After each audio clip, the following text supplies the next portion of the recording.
one of my Starehe classmates, Colonel Ismail Guhad Nur, is part of there are select colonels who were selected. He's in the Kenya Air Force, and he's one of them that are the pallbearers for this event. And they're all led by a brigadier general, a one-star general like Brigadier General Ahmed Mohammed, who was here yesterday. Yes. And in the military, that is the highest honor, to be able to serve as a pallbearer for former head of state who was a five-star commander-in-chief.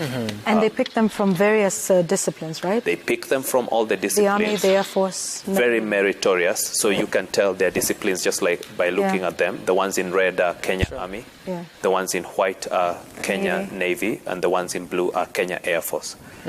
Yes. And then now this looks like another important moment as they move the body to the catafalque, I believe. Yes, and also we will be waiting to see if there will be any ceremonies to mark that, because especially at the Nyayo National Stadium yesterday, every time they moved the body from one carriage to the other, there was a bit of ceremony also marked. So you see they have, what do you call that?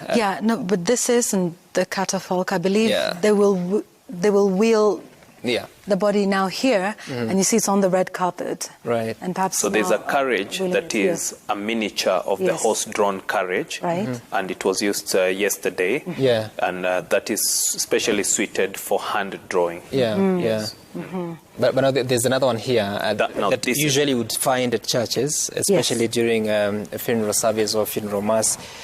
This is what they have here. Let's wait and see how the pallbearers get to move it. But also very prominent, you can see the presidential standard of MWAI KIBAKI, the white flag there. You know, everywhere he goes. Yeah, it has to be there. When he was president, once he lands, it will be flown. And of course, you see the members of the clergy from the military, of course, leading that procession onto the red carpet. Yeah, and again, that final one, if we can get some sound, that would be great to just have you listen into this moment. There you go.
Father Michael.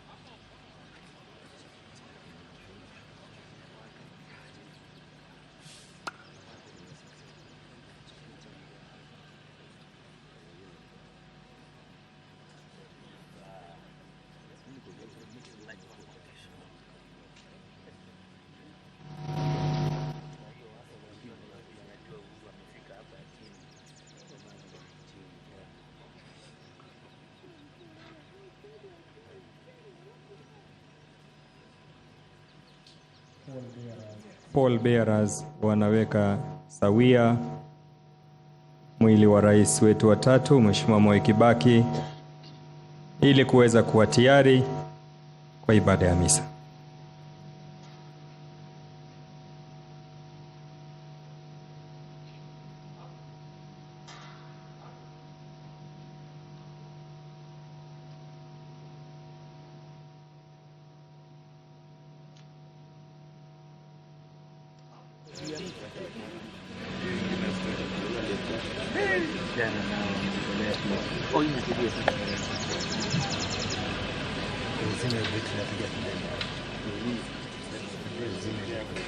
Nimeisha moto. Siweke mute. Kwa setting. Asanteni sana kwa heshima, naomba tuweze kuketi na nipishe kwaya zetu ili ziendelee kutupa muziki ikiwa ni matayarisho ya ibada yetu ya misa ya siku ya leo. Nikiwakaribisha wote ambao wametoka pembe mbalimbali za Jamhuri yetu ya Kenya, wote ambao tuko nao hapa na wale wanaoungana nasi kupitia mitandao mbalimbali ya kijamii. Kwaya, tuendelee tafadhali.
Allow me to invite now at this moment first our former Prime Minister of the Republic of Kenya, Right Honorable Raila Amolo Odinga, to kindly come and deliver to us his memory and his wishes for this fallen hero. Karibu Mheshimiwa Raila Amolo Odinga. Karibu sana. Your Excellency, President Uhuru Muigai Kenyatta, President of the Republic of Kenya, First Lady Mama Margaret Kenyatta, Deputy President Archbishop Anthony Muheria, and all the clergy, the family of our departed MZEE, MWAI KIBAKI, waombolezaji wote ambao wamefika hapa. God is good and all the times. Asanteni sana. We have come, as I said yesterday, to take final farewell to a great Kenyan patriot. Now, I want to say a few things today about MWAI KIBAKI. I want to say that the life and history of MWAI KIBAKI is very much contemporaneous with the history of independent Kenya. Because as you said, KIBAKI resigned from teaching to come and join the liberation movement. He was the chief executive officer of the most vibrant national movement for liberation, KANU. And in the elections of 1963, KANU won the elections, beating the then opposition KADU. Then, after that, Kenya became first independent, eventually a republic. So he was assistant minister, vice president, and a president, leader of opposition. But development in Kenya after independence are very much akin to what took place in the rest of the African continent. The constitution that brought independence was a fairly liberal constitution with a devolved system of government called Majimbo. Through a series of amendments, Majimbo was disbanded. Then also several amendments were introduced to the constitution, which basically removed power from the periphery to the center. We ended up with a very authoritarian, or what we call imperial presidency. To cap it all, in 1982, they brought Section 2A, which introduced a single-party system. They was introduced by the then Minister for Justice and Constitutional Affairs, our late friend Charles Njonjo. MWAI KIBAKI is the one who seconded it. I'm saying this because it's good for us to say it. We have had a long discussion with him. He did not know the implications. He later on himself became a victim of it all. Because in 1988, they brought Mlolongo system of election. They called them that open democracy. Then, after that, they did the reshuffle and he was removed from being vice president, made minister of health. He did not feel humiliated. He stayed there as a gentleman. Some of us were fighting for repeal of Section 2A and reintroduction of multi-party politics. But because he was inside that system, he said that it is not possible to introduce a multi-party system. But those of us who were calling for it were like somebody cutting a mugumo tree, the razor blades. Fortunately, with the fall of Berlin Wall, the wind of change that was blowing in Eastern Europe began to also blow in Africa. And through it, Section 2A went. And now we are allowed to form a political party. And KIBAKI said that in his deep mind, he has always cherished multi-party system. And immediately resigned from KANU to form DP. So he joined us. We were already then in Ford. And he joined DP. Then Ford also eventually split into Ford Kenya and Ford Asili. So we now have Ford Kenya, Ford Asili, DP. we try to bring these people together. Ken Matiba, Jaramogi, and Kibaki. Eventually with Kibaki's people, we're negotiating. Uncle George Mohoho is here.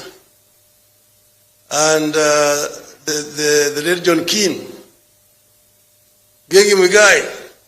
We tried to negotiate. It was not possible. And we said that if you guys don't agree to hang together, you shall be hanged separately. So we went to the elections, and truly they were hanged separately. One whole post there for Matiba, one for Kibaki, one for Jaramogi. So, but we came together now in the opposition. First Matiba was the leader, then Jaramogi. Then both of them eventually went. In 1997, we now tried to come together again. There was Kibaki, Amalwa Kijana, Charity Ngilu, and yours truly.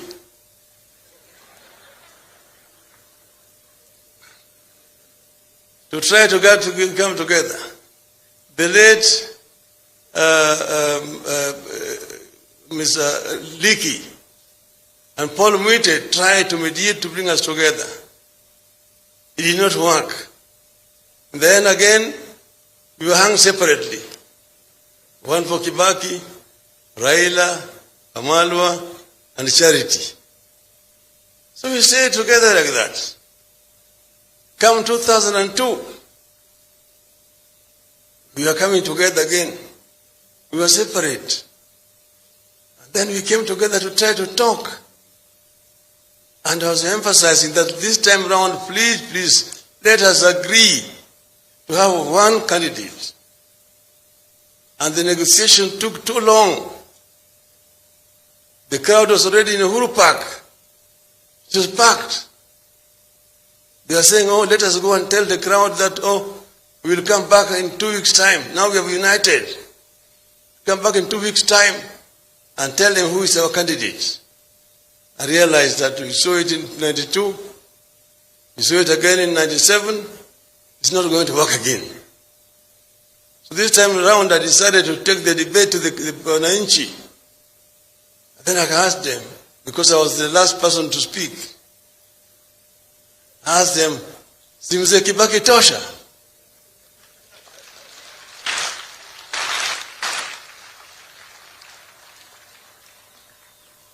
And the crowd roared back, Kibaki tosha, na wakaanza kuimba, yote yawezekana bila Moi.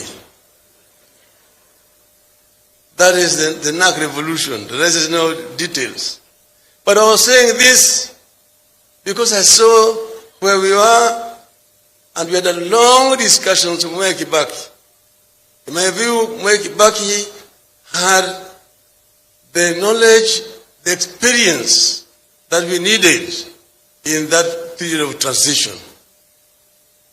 I got actually hit so hard. By the time I arrived home, my wife has received so many phone calls saying how I had messed up.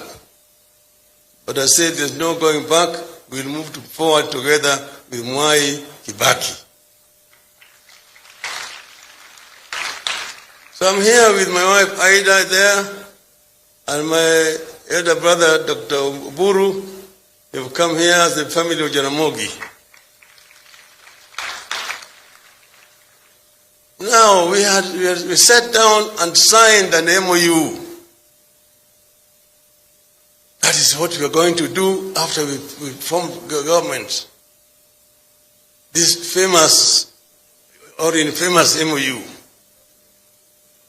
And when we were negotiating, everybody was very fresh.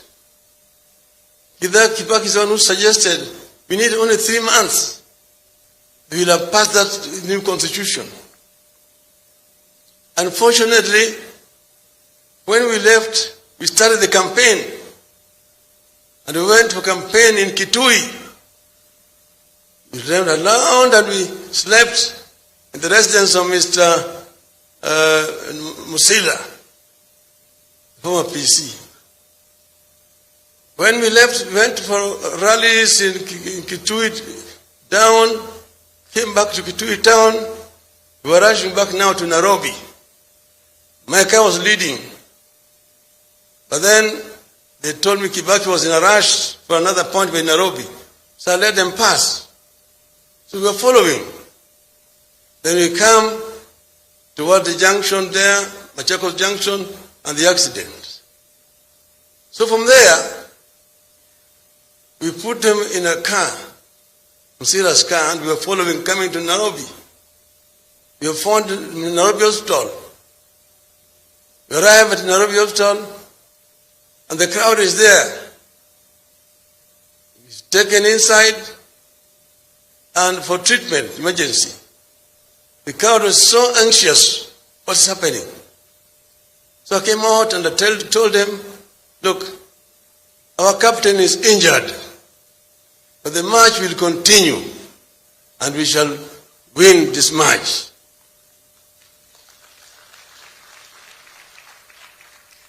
And after that, we evacuated Kibaki to London for treatment. And he came back. He was a very strong man. Mwai Kibaki, apart from being brilliant, brainy, he's also got a very strong physical constitution. Because he has gone through several challenges that I know. Then, after that, when he came back, followed another one, which was now again admitted in Nairobi Hospital. So then now, we are victorious, we won the elections, and what happened is that a group that was around Kibaki, the reason why I've always said this is not Kibaki, there was a clique that was around him, which took charge. And they're the ones who are responsible for what happened, for relegation on the MOU that we had signed. But he said, some of our people making noise, oh, this is betrayal and so on. I said, no, this is not Kibaki. Let us stay in the government. Then came the issue of the Katiba. There are those who did not want the Katiba that had been drafted. Then you know how it happened, bananas and oranges. And when that happened, then we were thrown out of government. We met again now in the elections. But when we met, then they were in crisis. We negotiated with Mwai Kibaki and eventually agreed that Kenya is bigger than all of us. So we must unite together in the interest of Kenya. We formed a grand coalition government. Kibaki president, yours truly the prime minister. Othaya should have told you how we ran the government together. Because Francis, if there's somebody who was really responsible for the success of our government, is this gentleman, this old man called Francis Othaya. He did not tell you the role that yours truly played in infrastructure development. In terms of roads, I was the one who took the pain of demolishing structures so that we could construct those roads. And I was censored in the cabinet. But Kibaki defended me in the cabinet. I said, where we are demolishing structures are structures which are built on road reserves. And those people have already been compensated. So Kibaki has said, kama watu wanajenga kwa barabara, ibomolewe. Ibomolewe. Yes, what do you want us to do? And that is what happened. We sat together and we created what is called the National Economic and Social Council, NESC, as a think tank of the government. And that desk is what came up with most of these projects.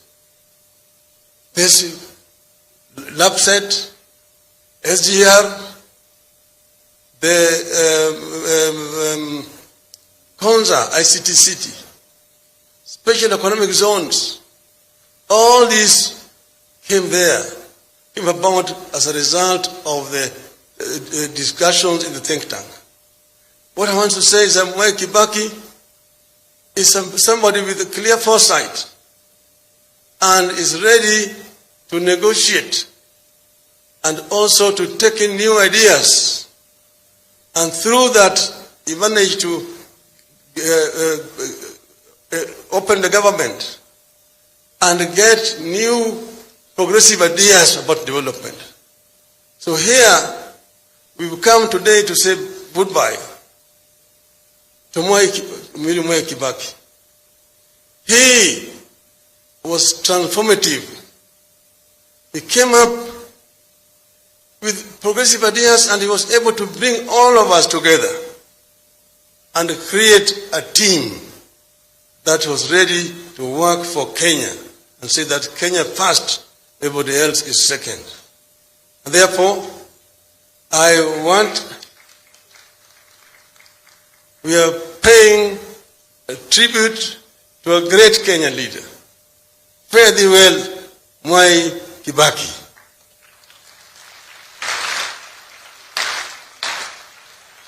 In your journey, convey our greetings to Hayati Mzee Jomo Kenyatta, to Jaramogi Oginga Odinga, to Thomas Joseph Mboya. Say farewell also to Nyayo when you meet him. Rest in peace. Thank you. Thank you, Right Honorable Raila Amolo